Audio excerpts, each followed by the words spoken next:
महंत महोदय आम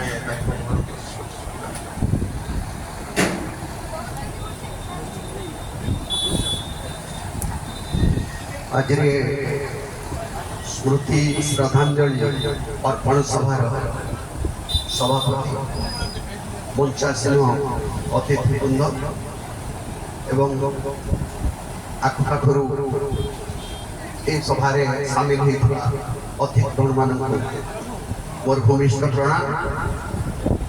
ये माटी सहित बोधे 30 वर्ष तले मु कनेक्टेड थी। दीर्घ दिन पर पुणी आसी बाबा माँ मुंडाके विश्व रंजन विशु सी भी आम घर सहित क्लोजली कनेक्टेड। सी भी अनेक थर जाइए भी आसी मझे मझे शुणे कि जे देह खराब बहुत भाग्य थे आसी न कारण कंडक्टर गोटे सांगरे खाई जाए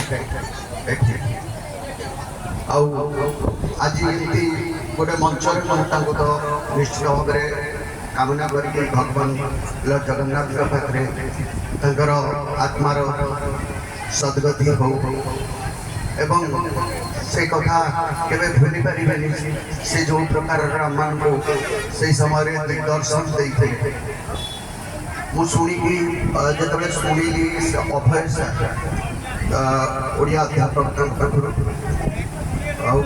हठात फोन कर विश्वरंजन को कारण से बहुत दुखरे थी परवर्ती पर्यायर फोन गला माँ निजे मत फोन कर कहले अभी सब सरीगला ते मुझे देखी बहुत दिन पर माने आसुचु ते निहाती से दिन जमी देखी ये अवस्था तेणु नुआ साहू कही पारे खईरा उपारी आम घर जहाँ आज एटलिस्ट श्रद्धांजलि अर्पण सभा निजक सामिल निजक धन्य मन कर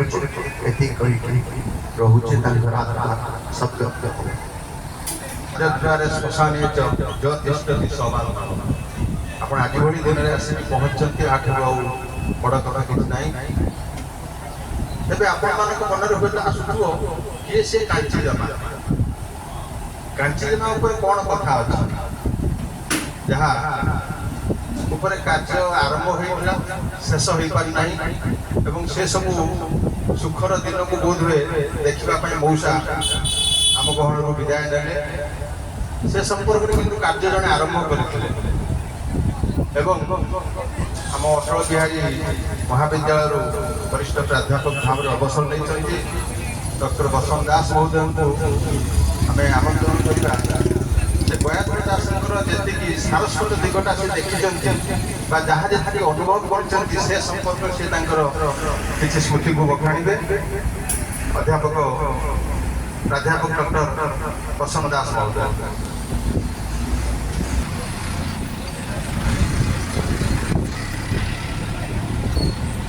स्मृति श्रद्धांजलि अर्पण सभार मंचासीन पूज्य प्रधान सर दीनबंधु बाबू मोर आपणार मनीष मो घर पुरोहित थे कि सी मत सारे डाकती मत मन डाके विकास एवं स्वर्ग गयाधर पोषा भल पाऊा आपणार मनीष आत्मीय स्वजन प्रिय परिजन बंधु बांधव समस्त को यथोचित सम्मान ये मंच ज्ञापन करुँच। से दिन अक्षय तृतीया थिला जयदेव जन्म जयंती साक्षात होता क्रांति मंदिर केरसाई विप्लवी नेता केवल नुहति समग्र ओडिशा जहाँ जानी श्रीयुक्त बैलोचन जेना बासभवन श्रद्धेय विश्वरंजन गयाधर मौसा बैलोचन अजा ଆଗରେ ବସିଛନ୍ତି ଆଇ ତାଙ୍କର ଧର୍ମପତ୍ନୀ ବନଲତା ଦେବୀ। ସମସ୍ତେ କହିଲେ ତୁ ଦେଖ ଇଏ ଜଣେ କବି, ଆକୁ କେହି ଚିହ୍ନି ନାହାନ୍ତି ଜାଣିନାହାନ୍ତି।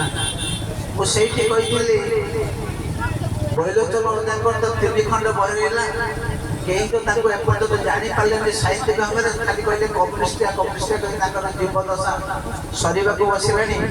ଆ ଭିତରେ ଆଉ ଜଣେ ଯେ କବି ମଣିଷ ରହିଛନ୍ତି, ମୁଁ ଆଶ୍ଚର୍ଯ୍ୟ ହେଲି। ବିଶ୍ୱରୂପଙ୍କୁ ପଚାରିଲି, କହିଲା ହଁ ବାପାଙ୍କର ଗୋଟେ କାଞ୍ଚିଜମା ବହି ରହିଛି। ତେଣୁ ସେଦିନ କେବଳ ସେତିକି କଥାବାର୍ତ୍ତା। ତାପରେ ମୁଁ ଚାଲି ଆସିଥିଲି ଏ କୁଟୀରକୁ। ବିଶ୍ୱରୂପକୁ ଫୋନ୍ କରିକି ମୋ ସହିତ ଦେଖା ସାକ୍ଷାତ କରି କିଛି ଆଲୋଚନା କରିକି କାଞ୍ଚିଜମା ପୁସ୍ତକ ତାଙ୍କ ହାତରୁ ନେଇ ଯାଇଥିଲି। ସମ୍ପୂର୍ଣ୍ଣ ଅଧ୍ୟୟନ ସରିଛି। ତ୍ୟାଗଭୂମି ପତ୍ରିକା ପାଇଁ ଲେଖା ମଧ୍ୟ ପ୍ରସ୍ତୁତ ସରିଛି। ବିଶ୍ୱରୂପକୁ ମଧ୍ୟ ଅଳ୍ପ ଦିନ ତଳେ କହିଥିଲି ସ୍ୱରରେ ବହୁ ସାଙ୍ଗର ଲେଖା ପ୍ରସ୍ତୁତ ସରିଯାଇଛି। ବୈଲୋଚନ ଅଜାଙ୍କର ଗୋଟେ ଆଣିଥିଲି, ବାହାରି ଗଲାଣି ନା ସେଇଟା ଭାଇ ଦେବେ। ନଭେମ୍ବରରେ ଯେଉଁ ତ୍ୟାଗଭୂମି ପତ୍ରିକା ବାହାରିବ ଆମେ ସେଇଠି ପ୍ରକାଶ କରିଦେବା। ମୁଁ ଯେତେବେଳେ ଏଇ ଘରକୁ ଆସିଥିଲି, ସାମ୍ନାରେ ଚେୟାର ପକେଇ ବସିଥିଲା, ଆଉ ଗୋଟେ ଚେୟାର ଥିଲା।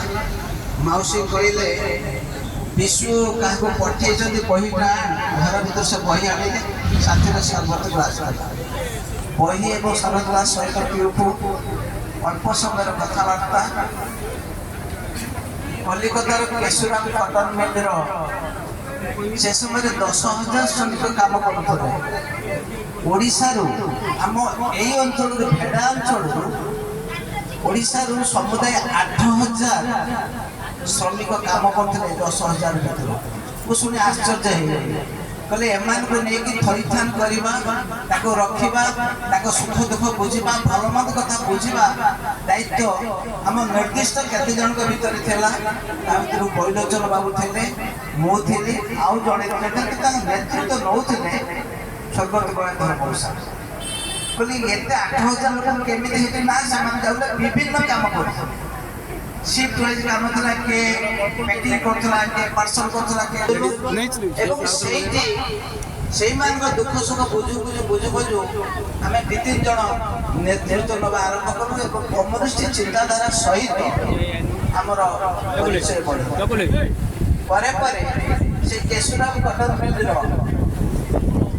ଲେବର ଅଫିସର ଭାବରେ ଆମର ଏ ଓଡ଼ିଶାର ମାନପୁତ୍ର, ଯଦି ଅନ୍ୟମାନେ ସେ ଜନ୍ମ ହେଇଥାନ୍ତେ ସେ ନିଶ୍ଚିତ ନୋବେଲ ପୁରସ୍କାର ପ୍ରଦାନ କବି ସଚ୍ଚିଦାନନ୍ଦ ରାଉତରାୟଙ୍କ ତାଙ୍କର ସାକ୍ଷାତ ହେଲା।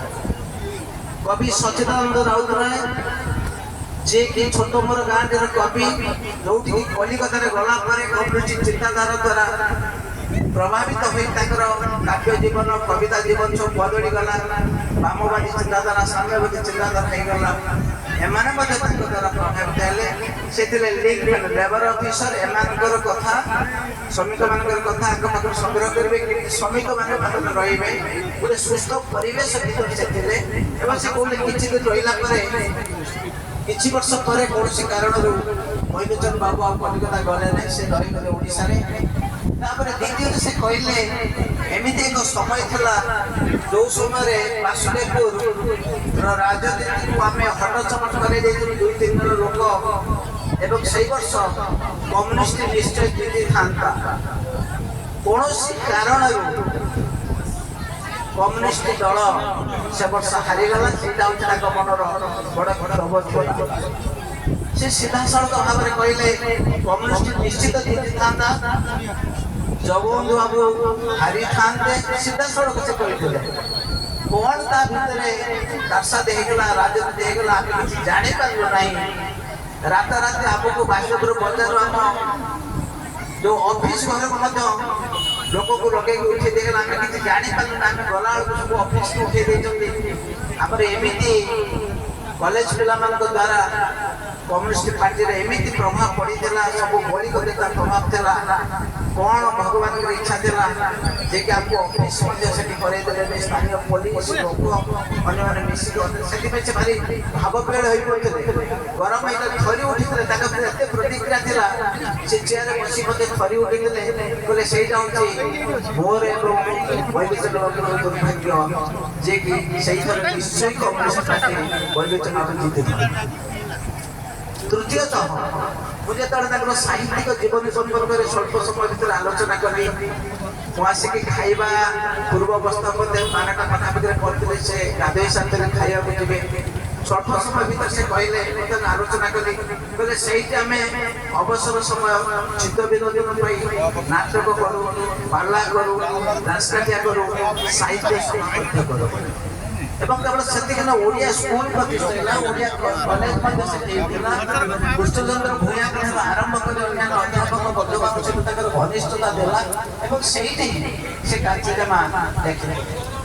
ମୁଁ ତାକୁ ପଚାରିଥିଲି ଯେ କାଞ୍ଚିଜମା ଲେଖିବା ଅନ୍ତରାଳରେ କାହାର ପ୍ରଭାବ ଆପଣଙ୍କ ଉପରେ ପଡ଼ିଥିଲା ସେ ସିଧାସଳଖ କହିଲେ କାଞ୍ଚି କାବ୍ୟର ସ୍ରଷ୍ଟା ରାମଚନ୍ଦ୍ର ରାୟଙ୍କର ନାଟକ ମୋତେ ବହୁତ ପ୍ରଭାବିତ କରିଥିଲା। ମୁଁ ପ୍ରଶ୍ନ କରିଥିଲି ଅଭିଯାନ ନାଟକ କ'ଣ ଆପଣ ପଢ଼ିନାହାନ୍ତି କି ନା ଅଭିଯାନ ପଢ଼ିଥିଲି ଯେ କିନ୍ତୁ ଅଭିଯାନ ମୋତେ ବେଶୀ ପ୍ରଭାବିତ କରିନଥିଲା। ମୁଁ ପୁରୁଷୋତ୍ତମ ଦେବ ପଢ଼ିନାହାନ୍ତି କି କହିଲେ ନା ମୁଁ ପୁରୁଷୋତ୍ତମ ଦେବ ସେତେବେଳେ ପାଇନଥିଲି ପଢ଼ିନଥିଲି। ତେଣୁ କାଞ୍ଚି କାବ୍ୟରେ ନାଟକର ପ୍ରଭାବ ରାମଶଙ୍କରଙ୍କ ଦ୍ୱାରା ସେ ବେଶୀ ମୋତେ ପ୍ରଭାବ ଦେଇଛନ୍ତି ଯାହା ପାଖାପାଖି 12 ପୃଷ୍ଠରେ ଏକ ଆଲୋଚନା ହେଇଛି ମଧ୍ୟ ସରିଯାଇଛି। ତେଣୁ ଯାହା ବିକାଶ ନାନା କହୁଥିଲେ ମୁଁ ତାକୁ ଆଉ ଟିକେ ଦୁଇ ପାଲା କହୁଛି କହୁଛି ଜୀବନ ସଫଳ ନୁହେଁ ଶତବର୍ଷ ମାସେ ଜୀବନ ସଫଳ ଏକା ମୁହୂର୍ତ୍ତ ବିକାଶ ଗୋଟିଏ ମୁହୂର୍ତ୍ତର ପରିପ୍ରକାଶ ମଣିଷକୁ କାଳଜୟୀ କରାଇପାରିବ ମଣିଷକୁ ମୃତ୍ୟୁଞ୍ଜୟ କରାଇପାରିବ। ତାଙ୍କର ମାଟି ଦେହ ଗାଁ ଗହଳିର ମଣିଷ କମ୍ୟୁନିଷ୍ଟ ନେତା ଗୟାଧର ବାବୁ ଚାଲି ଯାଇଛନ୍ତି କିନ୍ତୁ କାଞ୍ଚି ଜେମାର ସ୍ରଷ୍ଟା ଗୟାଧର ଦାସ ଚନ୍ଦ୍ର ଥିବେ ଓଡ଼ିଆ ଭାଷା ଥିବ ଓଡ଼ିଆ ସାହିତ୍ୟ ଥିବ ପାଠ ଆମର କାଞ୍ଚି ଜେମାର ସ୍ରଷ୍ଟା ବଞ୍ଚରେ ସର୍ବୋପରି ସେଦିନ